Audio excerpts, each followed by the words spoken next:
vice-coordenador dos jovens do campo de Juiz de Fora, né? E está aqui hoje como nosso preletor para trazer a palavra do Senhor. Glória a Jesus.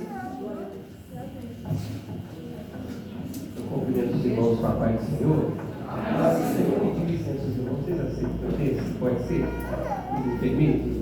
O senhor me permite, por favor, que eu desça? Obrigado. Quem está alegre com Jesus, diga amém. Amém. Não, eu venho para cá, vocês vão sair disso. Eu sozinho. Pode mandar ele voltar. Irmãos, vamos abrir nossa Bíblia em Marcos, capítulo 3. Aleluia. O Evangelho segundo escreveu São Marcos, capítulo 3.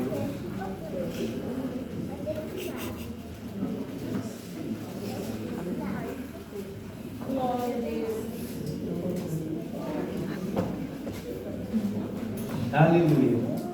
Marcos capítulo 3, nós vamos estar vendo apenas alguns versículos aqui.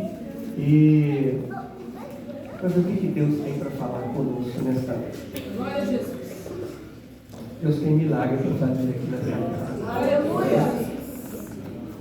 Quem encontrou, diga amém. Amém. Quem não encontrou, diga misericórdia. Diz assim: outra vez entrou na sinagoga. Estava ali um homem que tinha uma das mãos mirrada e estava observando se curaria no sábado para o acusarem. E disse ao homem que tinha a mão mirrada: levanta-te e vem para o meio. E perguntaram-lhe: é lícito no sábado fazer bem ou fazer mal? Salvar a vida ou matar? E eles calaram-se. Olhando para eles em redor com indignação, condoendo-se da dureza do seu coração, disse ao homem: estende a mão. E ele a estendeu, e foi-lhe restituída a mão, sã como a outra. Somente até aqui. Pai, em nome de Jesus, eu quero te glorificar por esta oportunidade, te agradecer, e de que mais uma vez o Senhor possa nos usar por tua infinita misericórdia e bondade. Eu quero ser canal de bênção para a tua igreja, que o Senhor possa achar graça em mim mais uma vez. Ó Deus, eu quero te glorificar pelo culto deste dia, por tudo que já aconteceu até aqui. Eu sei que o Senhor está no controle deste trabalho. O Senhor já tem falado poderosamente em nosso meio e vai continuar falando. É no nome de Jesus que nós oramos. Amém e amém. Os irmãos podem tomar sua ação.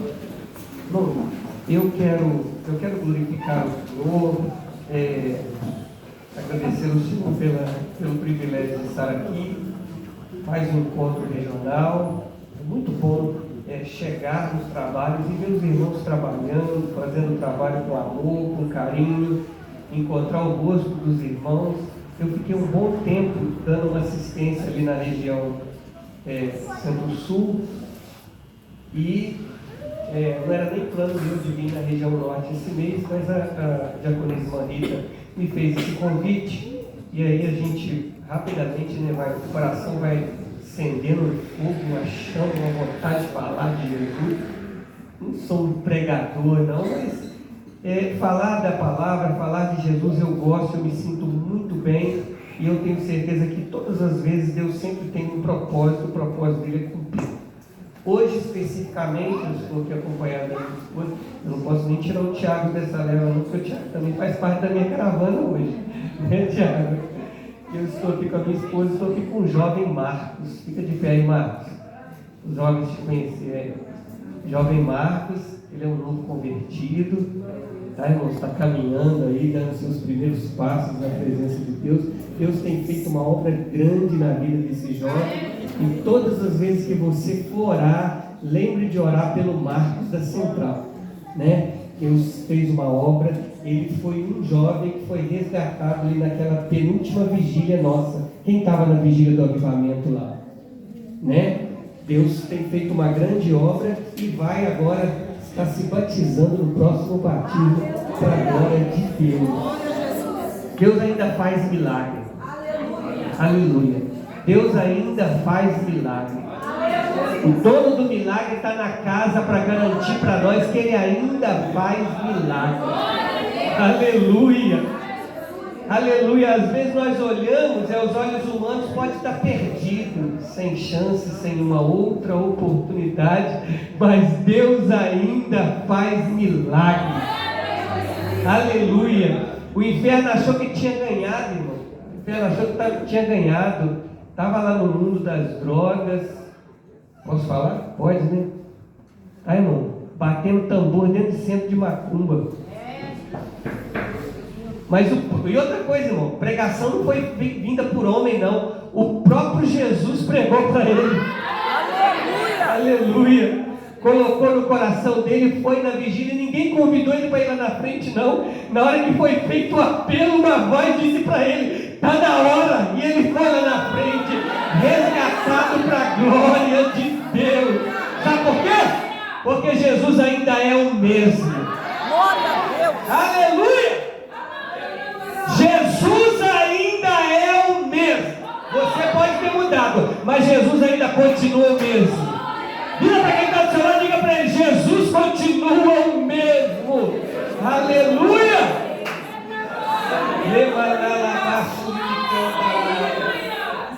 Nós mudamos, né?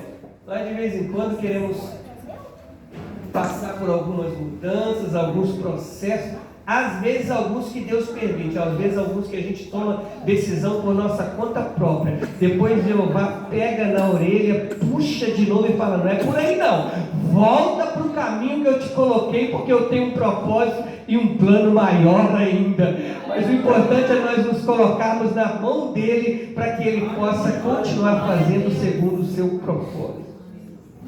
Em breve, eu ia dar ele hoje para cortar o testemunho, mas ele por cedinho, ainda não estou preparado.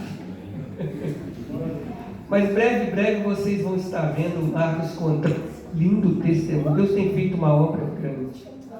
Amém. Vamos lá. Irmãos, essa semana o Espírito de Deus começou a me impulsionar meu coração para pregar acerca desse texto, quando Jesus cura um homem que tinha uma mão mirrada, atrofiada em algumas versões bíblicas. A Bíblia vai dizer para nós que Jesus entra na sinagoga e Jesus vai ser atraído, vai chamar a atenção de Jesus, um homem que tinha uma mão atrofiada. Segundo o relato bíblico, os evangelhos que narram essa história dificilmente diferenciam muito. Ambos têm o mesmo ponto de vista e vão conseguir identificar o mesmo ponto de vista naquilo que viram. Mas Jesus adentra a sinagoga, e ali na sinagoga estava presente os líderes judaicos, os escribas, alguns fariseus, e eles ficam na observância dos passos de Jesus ao adentrar a sinagoga. Quando Jesus entra na sinagoga, o texto bíblico nos diz que Jesus vai atentar para um homem que tinha uma das mãos mirradas. Um dos evangelhos vai dizer que era a mão direita. Eu dou uma parada aqui para a gente poder extrair um ponto principal. Um culto acontece muita coisa. Hoje não teve aqui, mas na maioria das vezes os nossos encontros regionais tem sempre uma coreografia. Porque tem gente, por exemplo, que, igual minha esposa, ela pregou aqui comigo. Vocês acreditam que ela pregou aqui comigo na festa? Né? Ela pregou aqui comigo aqui, nós dois pregamos aqui para as crianças na abertura da festividade aqui. Mas se eu passar o microfone para ela não vai querer pregar, porque não é o dom, não é a graça que ela tem, não adianta a gente insistir. Mas se colocar um hino para fazer uma coreografia, vai fazer com excelência. É o que ela tem, é o que ela trouxe. E o importante não é nós nos qualificarmos se é eu que vou falar ou se é ela que vai coreografar. Porque na qualificação espiritual, quem avalia é Deus. Quem vê é Deus, quem enxerga é Deus. Mas o importante é que cada um de nós trazemos. Talvez alguém trabalhando veio para trabalhar na habilidade daquilo que ele tem para oferecer. Ele gosta de trabalhar, por exemplo, dentro de uma cantina. Ele gosta de trabalhar, por exemplo, tocando um instrumento. E se talvez nós fizermos uma troca, eu não conheço os irmãos, talvez alguns deles vão dizer, não, irmão, você prega, mas para mim não dá. A mesma coisa eu vou dizer, você toca, porque para mim não vai dar. Mas quando eu trago para essa história, algo me chama a atenção. Os escribas, os fariseus, os líderes judaicos dentro da sinagoga fixaram os olhos em Jesus, enquanto Jesus fixava os olhos no homem de uma mão atrofiada. E aí me chama a atenção o seguinte: enquanto eles estão prestando atenção para ver o que Jesus faria, porque segundo a história bíblica, esse dia era um dia de sábado, e segundo a lei, num dia de sábado, Jesus não poderia realizar aquele milagre. Enquanto eles estavam com os olhos fixados em Jesus, para ver se ele teria coragem de curar aquele homem num dia de sábado, Jesus estava na casa olhando para alguém que estava necessitado de um milagre. Um homem que tinha uma mão atrofiada. E aí eu fico me perguntando o seguinte: há dois tipos de pessoas dentro do culto. Tem aqueles que vieram para criticar e para ver, eu quero ver o que vai dar, quero ver o que vai ser falado, eu quero ver como que vai ser o comportamento, eu quero ver se vai tocar no tom certo, eu quero ver se vai ter uma entonação certa, se vai subir o tom na hora certa, como que vai acontecer para mim depois conseguir trazer o registro. Mas tem aqueles que vieram para trazer a sua adoração, vieram para trazer o seu culto, para trazer o seu glória, para trazer o seu aleluia, para trazer a alegria da sua alma por ter sido alcançada por tamanha salvação e graça. E aí fica uma pergunta para nós: qual desses sou eu? Eu quero ser o segundo daqueles que vieram para trazer adoração, para cultuar, para entregar o seu culto no altar, na convicção de que quando entregar o seu culto, Deus vai receber. Tem mais alguém aqui nesse sentido? Olha só, irmão, e parece que nos dá a entender que esse homem estava num canto. Eu fiquei tentando, o texto ele é um texto simples, ele é pequeno, mas a gente consegue extrair alguma coisa aqui.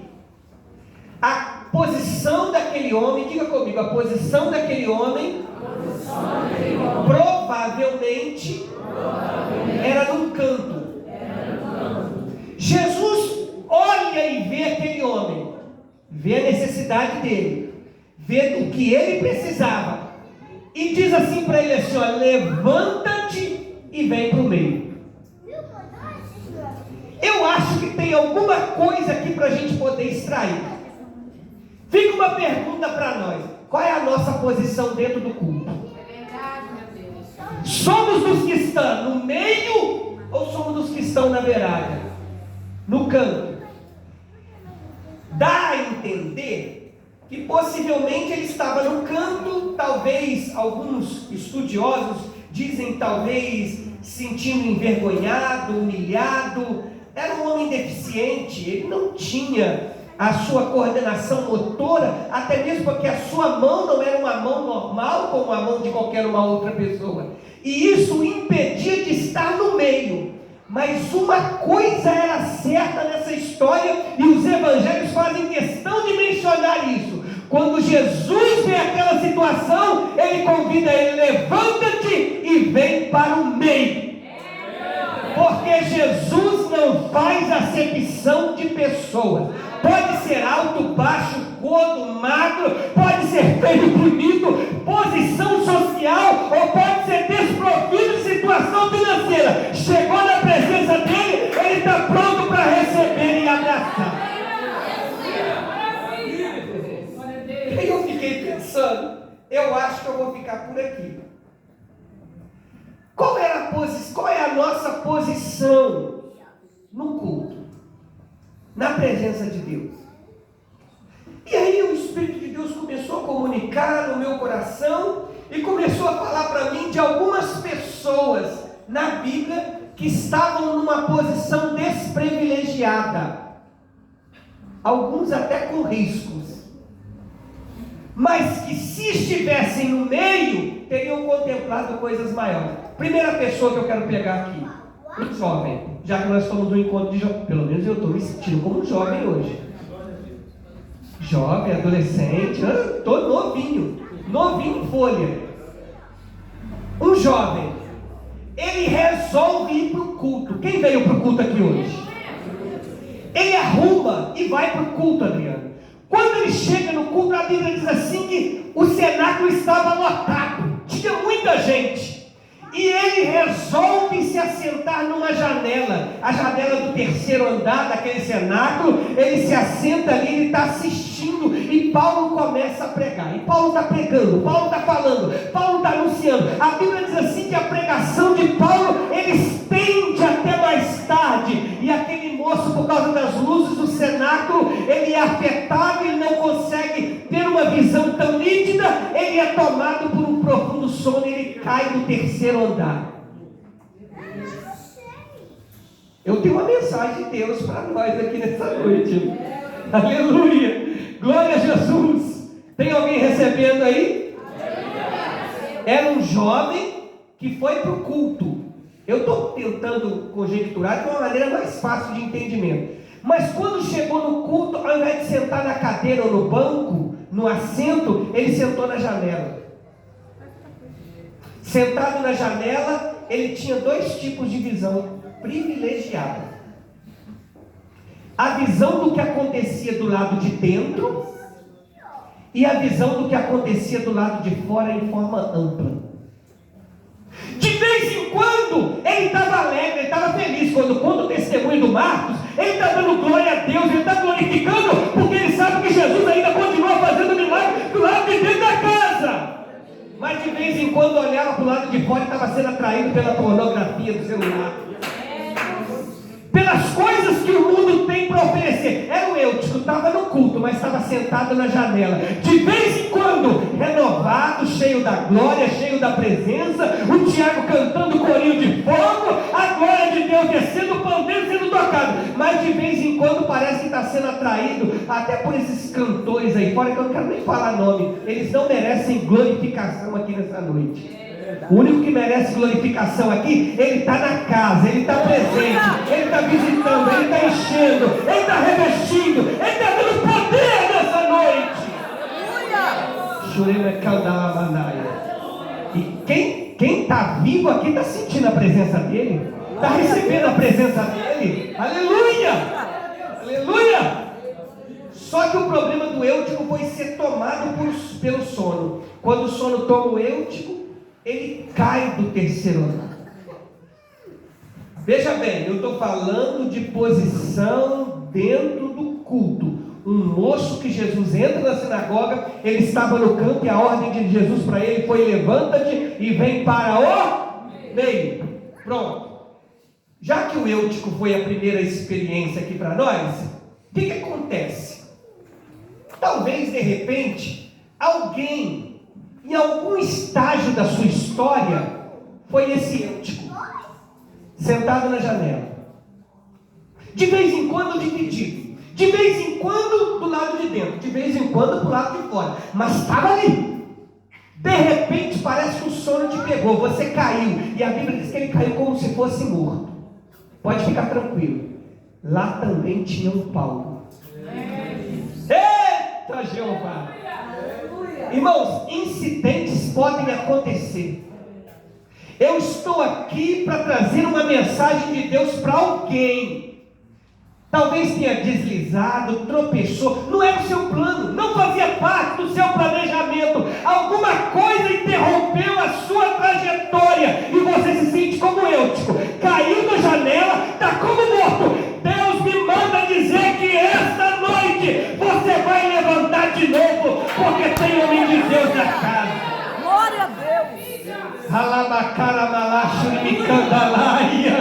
Deus ainda tem os seus servos e servas na tua casa, que ainda usa.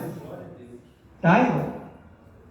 Paulo continua pregando, mas depois Paulo desce lá, levanta o Eutico, e o Eutico se põe de pé novamente. Aleluia! Qual é a sua posição dentro do culto hoje? A posição do Eutico foi assentado na janela, correu risco, dormiu, caiu como morto, mas Deus tem poder de levantar o Eutico novamente. É verdade. Amém? Vamos para o próximo? Segunda posição, eu achei uma mulher, a mulher cananeia. A mulher cananeia, ela chega clamando, e ela chega pedindo ao Senhor. Eu estou fazendo aqui algo aqui que Deus foi comunicando comigo ali. Ela foi clamando, ela foi pedindo ao Senhor pela sua filha que estava miseravelmente endemoniada. E a Bíblia diz assim que quando ela se achega, ela arruma logo uma posição nos pés do mestre. Mas o mestre naquela hora, irmãos, ele não podia trazer uma resposta satisfatória por causa dos líderes religiosos que estavam à volta. E quando ele disse para ela assim: mulher, eu não posso tirar o pão dos filhos e lançar aos cachorrinhos. Ele estava dizendo assim: mulher, esse não é o lugar que você deveria estar. Mas ela, como uma mulher sábia, ela sabia que o melhor lugar para se estar é aos pés daquele que morreu na cruz para garantir a vitória da igreja. E quem está aos pés do mestre não tem dificuldade de se humilhar. E olha que nós estamos falando num tempo de uma geração tão arrogante, né? Cheia de si, do nariz empinado.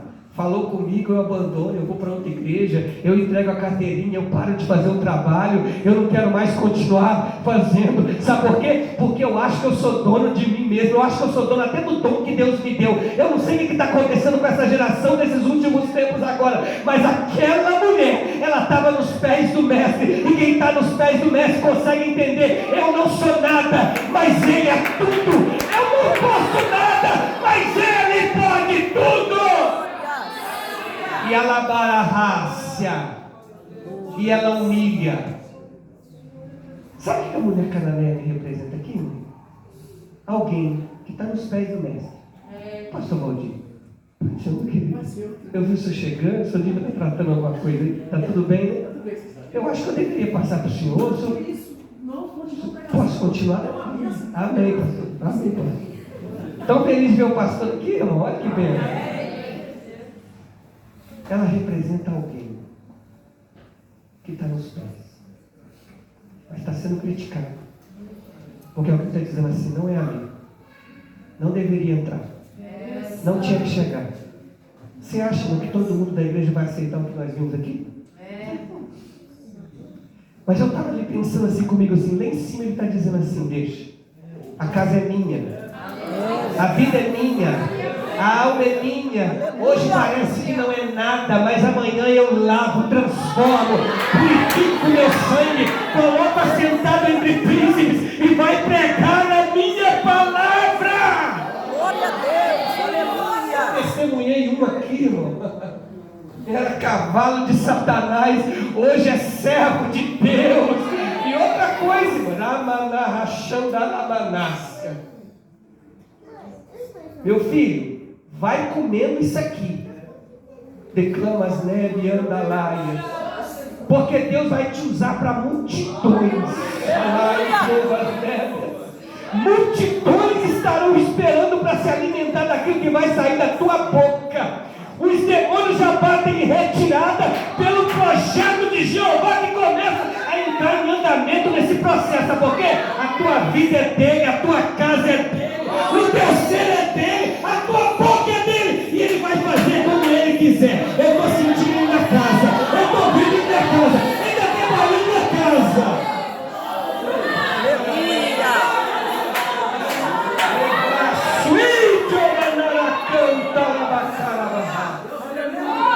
Mas ela está lá.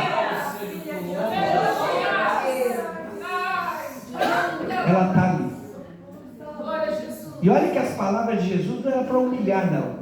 Mas as palavras de Jesus eram para representar o que os outros pensavam. O lugar não é seu. Não tem problema. Eu estou aqui. Ele pode até não me dar uma bênção. Mas se cair uma migalha, eu já vou sair daqui na Irmãos, e se tem uma coisa que eu acho fantástico no Evangelho, é a graça. Porque, olha só, veja bem, nós gentios, nós merecíamos a migalha. Mas a graça diz o seguinte: não. Levanta e senta na mesa. Aleluia! A graça nos tirou do chão, da lama, da lama do pecado, nos colocou assentado na mesa, porque filho não pode receber aquilo que o servo recebe, filho recebe aquilo que está sendo servido na mesa. Quem foi alcançado por essa graça aqui? Quem é filho? Quem sente que é filho? Quem está se alimentando da mesa nessa noite? Aleluia, Jesus! Ela queria pegar sua migalha e Jesus estava dizendo: não, minha filha, tem comida na mesa para você. Mas sabe o que está acontecendo nos nossos dias de hoje? Tem muita gente se sentindo ainda no chão e já recebeu até o convite para sentar na mesa. O convite é: senta na mesa. Sentindo no chão, pega a migalha. Sabe por quê? Porque de vez em quando está flertando lá de fora.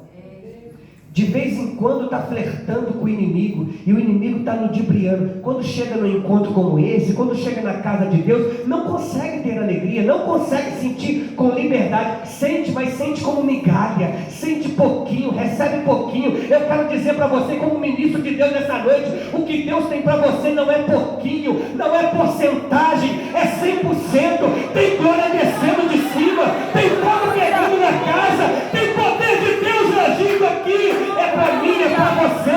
Se você entrou aqui com esse propósito, abre a tua boca, glorifica o nome do Senhor e deixa que a liberdade do Espírito continue agindo na casa. Glória a Deus! Naramahai, idiomas, não tem migalha nessa noite. Aqui nessa noite tem mesa farta, tem comida do céu, tem maná do céu, tem alegria do Espírito, tem batismo do Espírito Santo e tem renovação espiritual na casa.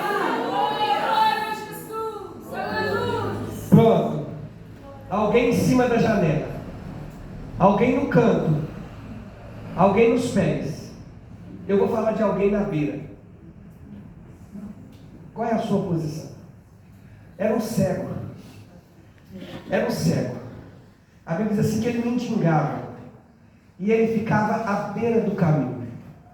Ai, meu Deus, sai da beira do caminho. Beira do caminho não é lugar para você, não. Aleluia. A cegueira dele, eu estou transformando isso aqui para o mundo espiritual. A cegueira dele simboliza aquele que está na beira do caminho, está cego, não consegue enxergar direito, não consegue ver direito, mas Deus está fazendo, mas não consegue ver. Mas Deus está operando, mas ele não consegue ver. Ele vê tudo, menos a glória de Deus, menos o poder de Deus. Está que nem eu um dia desses pregando ali na festividade de Jardim Esperança. Eu estava pregando sobre Jonas. E eu disse assim: irmãos, olha que coisa interessante. Quando eu leio o livro de Jonas, me chama a atenção. Olha, primeiro, o mar obedeceu a Deus. O vento obedeceu a Deus. A tempestade obedeceu a Deus. O peixe, o grande peixe, obedeceu a Deus. Uma borboleira obedeceu a Deus, porque ela nasceu e depois, quando ele mandou morrer, ela morreu também. Jonas, que era um homem, um profeta, desobedeceu. Irmão, não encaixa isso na cabeça. De tudo isso que eu falei, o único que é racional é o homem. O racional resolveu desobedecer. Mas com Deus não tem esse negócio não, não tem negócio de birrinha não. Se não vai pela vontade de Deus, se não vai pelo navio, vai pelo grande peixe. Mas que vai, vai. Se não vai de navio, vai pelo grande peixe. Eu estou falando aqui para uma geração que tem chamada, que tem projeto, que está sendo trabalhado e forjado no processo de Deus para uma grande obra. Não adianta tentar fugir. Se não for de navio, vai de peixe, mas que vai. Vamos embora. Deixa o Jonas falar. O Jonas não é da minha mensagem de hoje. Aleluia! Tem alguém alegre com Jesus aí? Glória a Deus. O Jonas só foi um gancho que Deus me deu aqui para alguém que está fugindo da chamada. Para de fugir da chamada. Para de fugir do propósito. E Deus está falando, continua falando aí do Jonas que eu tenho que tratar com alguém aqui. Não adianta ficar tentando fugir. Não. Eu não entreguei nada, mas eu continuo no trabalho. Só que de vez em quando está dando uma esquivada. Para de esquivar, irmão. Para de escorregar, irmão. Pelo amor de Deus, irmão. Deus te chamou para ser homem. Deus te chamou para assumir a tua posição. A primeira ordem de Deus para aquele moço foi essa. Primeiro, levanta. Dispõe. Toma uma posição. Depois vem para o meio. Eleva-as. Porque isso quem faz é você. Levantar é você. Se dispor é você. Tomar uma posição é com você. Ir para o meio é com você. Agora fazer a mão voltar ao lugar é com Deus. E Ele está pronto para fazer. O milagre é com Ele. E Ele está na casa. Ele está na casa para garantir que vai acontecer milagre aqui hoje. Vamos lá. Volta para o cego de Jericó. Amém? Amém. Estava lá à beira do caminho. À beira do caminho ficava clamando, porque ele ficou sabendo que Jesus ia passar por ali. Então ele clamou: Filho de Davi, tem misericórdia de mim. Jesus, filho de Davi, tem misericórdia de mim. É interessante, à beira do caminho. Não estava no meio, estava na beira, mas estava clamando certo. Mas será que Deus vai fazer? Vai, porque está clamando certo. E tem uma ordem de Deus, Ele para a multidão. Espera aí, chama ele. Pai, chama ele. Talvez alguém diga: não, mestre, nós estamos indo para outro trajeto, mestre está atrasado demais. Você imagina se fosse o Jairo: está atrasando para chegar lá na minha casa. Mas está dizendo: para, porque hoje eu tenho uma visão para abrir aqui agora. Eu tenho um milagre para poder fazer. E a Bíblia diz que mandaram chamar. Primeiro, tentaram calar a boca dele. Quem tenta calar vai ter que te chamar para dizer: chegou a tua hora, chegou o teu momento. Deus está querendo trabalhar na tua causa. É a hora de Deus para você. Levanta, porque Ele te chama. Maravilha. Mas vamos lá. Volta aqui, meu filho. Me ajuda aí. Em nome de Jesus. Pronto. Vamos lá. Cego de Jericó, à beira do caminho. Jesus mandou chamar. Deixa eu ir lá nele então. Vamos lá. Chamaram. O que Jesus disse para ele? Tem de bom ânimo. Segunda coisa, levanta. Quer dizer, disseram para ele, né? Tem bom ânimo. Levanta-te que Ele te chama. Aí o que ele fez, irmãos? Ele lançou de si a sua capa. Porque quem está na beira possivelmente está trazendo alguma bagagem junto. Quem está na beira está comendo pelas beiradas. Possivelmente está dividindo a adoração, está dividindo o culto, está dividindo a oferta que veio trazer. E Deus não quer isso para você. Deus quer que você chegue por inteiro. É limpo, de coração aberto. Aleluia! Pronto. Jesus foi e restaurou para ele. E disse para ele: o que você quer que eu te faça? E ele disse: Senhor, eu quero ver. Jesus disse: então vai. A tua fé te salvou. É interessante que Jesus não curou cegueira. Não. Quando ele falou assim: eu quero é ver, Jesus falou assim: pronto, eu te dou a salvação. Ele recebeu a salvação e começou a ver de novo. Você viu isso? Ele recebeu a salvação e começou a ver. Veja bem, olha, eu vou ler para os irmãos não achar que eu estou falando heresia. E disse-lhe Jesus: vai, a tua fé te salvou. E logo viu.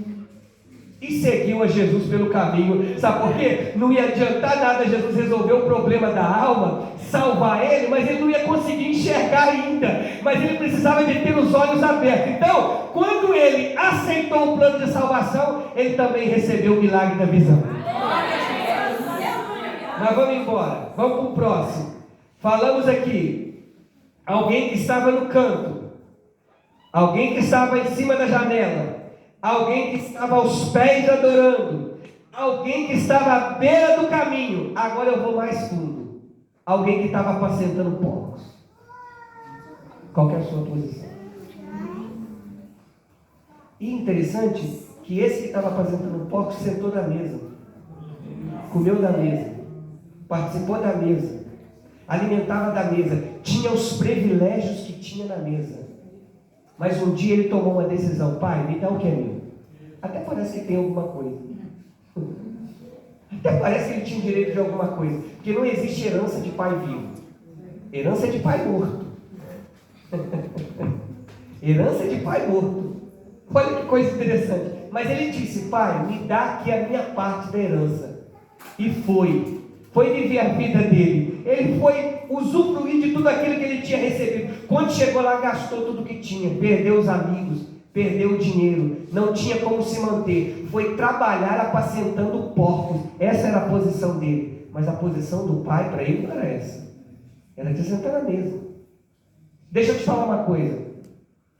Esse, eu estou falando ainda, e estou incluindo isso no Evangelho da Graça. Olha o que o Evangelho da Graça faz. Quando ele se viu no fundo do poço, ele falou assim: quer saber de uma coisa? Eu vou sair da posição que eu estou.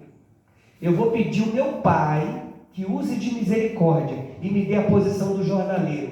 O pai falou: a sua posição, meu filho, tem até churrasco na casa, tem festa na casa. Na sua nova posição agora, tem anel, tem sandália, tem vestido novo. Sabe por quê? Aquele que se perdeu foi achado novamente. Ele está dentro da casa. Aquele filho pródigo, a sua posição era essa: apacentando porcos. O filho pródigo, ele não representa só o desviado. O filho pródigo, ele está representando também alguém que está fugindo de um projeto, de algo que já foi planejado para ele, mas ele está fugindo. Ele resolveu ir embora, às vezes cheio de talento, cheio de dons. Sabe, irmão, eu fico intrigado, como é que pode ter gente que recebe uma graça divina? É uma graça de Deus, uma voz extraordinária, ou para compõe canções extraordinariamente bem. Isso recebeu de Deus, porque se fosse uma coisa tão fácil, até eu recebi. Mas não é. E aí, do nada, eu vou fazer para o mundo. Eu vou sair desse mundo gospel. Não quero mais. Isso é um absurdo, irmão. É desprezar o sacrifício de Cristo. É desprezar a mesa do Senhor. Ele foi, mas a graça está sempre disponível para abraçá-lo de novo. Deus está sempre pronto a trazer de novo, a colocá-lo sentado na mesa de novo. E quando ele volta pedindo a posição do jornaleiro, o pai vai lhe garantir que tem uma posição privilegiada dentro da casa. E isso aconteceu comigo, aconteceu com você. Quantas vezes nós desprezamos, nós nos voltamos contra, nós viramos as costas, mas ele nunca virou as costas para nós. Aleluia! Ele está sempre esperando, como pai, aguardando. Se ele voltar, eu voltarei para ele também. Se ela me aceitar de novo, eu estarei pronto para cobri-la com meu sangue e purificá-la do seu pecado. Glória a Deus. Vamos adiante. Tem uns personagens que é pesado. Eu estou falando de posição na casa. Outra posição na casa: uma viúva na porta da cidade, acompanhando um cortejo fúnebre. No cortejo estava levando um filho único, que tinha morrido. Era a sua única esperança. Estava indo para enterrá-lo. Jesus parou aquele cortejo. Porque olha só, deixa eu te falar uma coisa. O convite de Jesus para este moço foi ele sair do canto e vir para o meio. Mas para Jesus operar, não precisa de ser exatamente no meio. Ele enxerga quem está no canto, ele enxerga quem está na janela, ele enxerga quem está apacentando porcos, mas ele enxerga e ele tem poder de quebrantar este coração e trazer novamente para os seus braços. Não limite o amor de Deus. Não ponha limites. O amor de Deus é imensurável, é incalculável, é incompreensível à mente humana de compreender. Somente Cristo, aleluia, poderia nos reconciliar novamente com Deus. E Ele fez isso. A parte dele já foi feita. Agora é eu e você. Qual que é a nossa posição? Agora uma mulher viúva, então já não tinha marido. Sustento vinha pelo filho. O único estava morto.